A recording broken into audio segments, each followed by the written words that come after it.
Bonjour à tous. Si tu es un grand voyageur tout comme nous, cette vidéo est faite pour toi. Oui, on va aller dans le sujet délicat de qu'est-ce que ça fait si on attend jusqu'à 5 avant de recharger sa voiture. Restez avec nous. On est des passionnés de camping Et d'auto électrique. notre mission, vous montrer que c'est possible et pas compliqué de faire du camping en voiture électrique et vous donner le goût de le faire vous aussi. Donc, si vous voyagez tout comme nous, bien, vous avez probablement à faire évidemment des recharges tout au long de votre voyage, que ce soit en auto électrique de d'autres marques ou même de Tesla. Bien, avec votre planificateur de voyage, éventuellement, vous arrivez à des moments où il faut recharger. Oui, c'est vraiment le fun de ces planificateurs-là parce que ça nous dit vraiment où charger, ça nous dit à combien de pourcents on va arriver, combien de temps il faut rester là. Donc, c'est vraiment génial.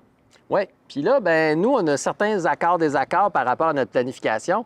Moi, j'ai une certaine tolérance là, de 5 à 15 de restant de batterie dans mon véhicule que je suis capable de tolérer. Tandis que toi, Marie-Pierre? Je suis plus autour du 20 dans les endroits que je connais pas.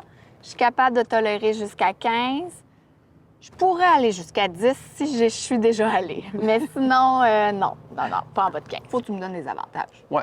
Bien, je dirais qu'en bas de 20 la vitesse de recharge, elle est vraiment beaucoup plus optimisée. Fait que vous allez rechercher votre pleine vitesse de recharge, la pleine capacité de la recharge. Fait que ça, c'est un des éléments, je trouve, quand même intéressant parce que rendu à 80 vous allez le voir, là, la vitesse de recharge est moindre. Un autre argument que je trouve intéressant, un autre avantage, c'est qu'on va aller puiser toute l'énergie qu'on a dans notre batterie, puis on va l'utiliser maintenant. T'sais, au lieu d'utiliser toujours le début de notre batterie, on va prendre presque toute notre pleine capacité. Quand même intéressant. Un autre avantage également, c'est qu'on va diminuer dans notre trajet le nombre de bornes de recharge qui va faire en sorte que tous les délais de stationnement, les délais de prendre la sortie, s'arrêter, dépiner parfois, repiner, puis même des fois, là, tu te mets à aller manger, chercher un café ou aller magasiner, puis là, tu te retrouves que finalement, tu as pris plus de temps que ton véhicule, puis là, zip, zap, zap, faut que tu rembarques. Fait que finalement, moi, je pense que le temps est optimisé beaucoup plus.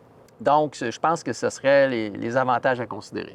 Peut-être un autre argument, un autre avantage. Je pense que c'est bon de faire pas trop de charges rapides dans une même journée pour préserver la santé de notre batterie. Exactement. Ça, c'est aussi effectivement un autre avantage. Un inconvénient, Marie-Pierre, est-ce que tu en avais? Ah, j'en ai quelques-uns. Allons-y.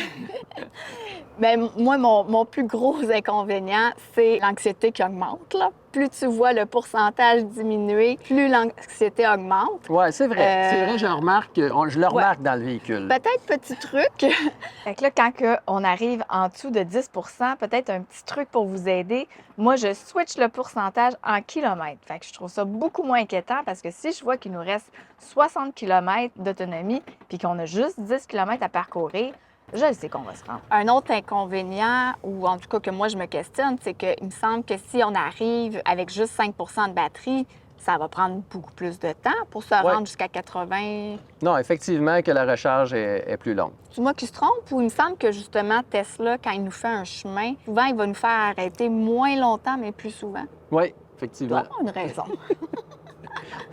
Moi, je pense qu'en conclusion, notre compromis, je pense qu'on est capable de toffer, là, se situe, Marie-Pierre et moi, entre 10 et 15 En dessous, il faut vraiment, vraiment être certain de ce qu'on s'en va. Il ne faut pas être en ville, il faut être dans des routes de campagne ou dans des routes vraiment là, que tu es rassuré, puis que tu t'en vas, je sais pas, moi, dans un camping ou une prochaine borne de recharge, mais que tu es vraiment sûr de ton affaire, puis qu'il fait beau, puis qu'il n'annonce pas de pluie.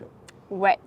Puis vous, ça serait quoi pas le compromis, mais jusqu'où vous êtes prêt à vous rendre? Vous pouvez nous l'écrire en commentaire, on est bien curieux. Donc, si tu as aimé la vidéo, mets le petit pouce j'aime, active la clochette de notification pour rien manquer. N'oublie pas de t'abonner. À la prochaine. Bye bye!